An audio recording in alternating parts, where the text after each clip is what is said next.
Hey guys, I'm Amira, back with another installation of the Literary Libations video series. Today I want to share with you the perfect pairing to go with Ernest Hemingway's For Whom the Bell Tolls.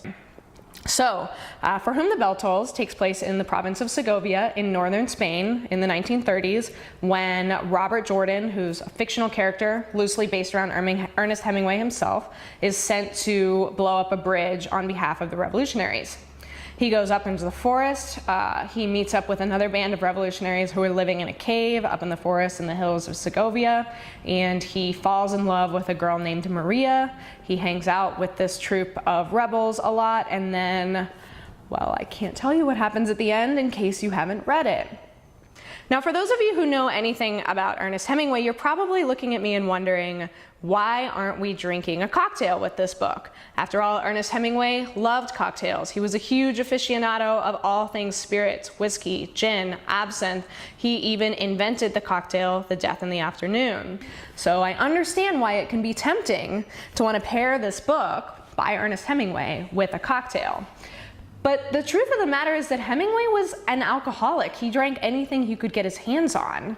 So whether it was wine, beer, spirits, yes, plenty of cocktails, I'm sure, but he loved to drink. So we're pairing a drink with Ernest Hemingway as a character. Yeah, maybe it makes sense to drink a cocktail. But if we're thinking about this book in particular, we need to think about the historical context and the locational surroundings. So Spain is a huge wine region, and in the book itself they talk about drinking wine, and they drink wine when they're hanging out in the cave and eating dinner. Well, it just so happens that Segovia is actually part of a larger wine producing region called the Ribera del Duero.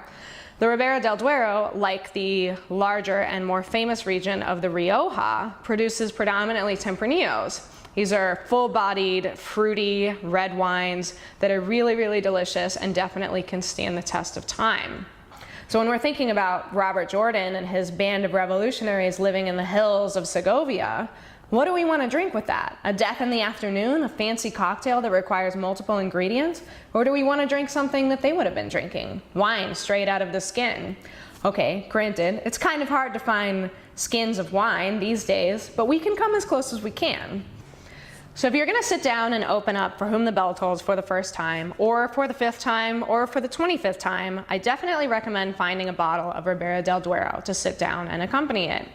Nothing else is going to put you in the cave alongside Robert Jordan and his band of Spanish revolutionaries as they fight for liberation. If you can get your hands on a bottle of this wine, definitely do so. I highly recommend going to your local wine shop and asking them for any recommendations. If they don't have anything from the Ribera del Duero, you can ask for something from the Rioja, which is really just a stone's throw away. Okay, it's a little further than that, but it's not far. They're both in the northeast part of Spain.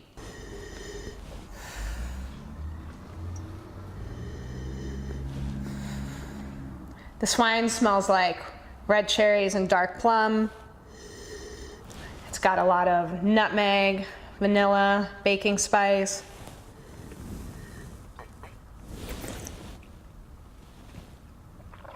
On the palate, it's fruity, sweet, round, and very welcoming. I imagine this would make the perfect pairing for whom the bell tolls.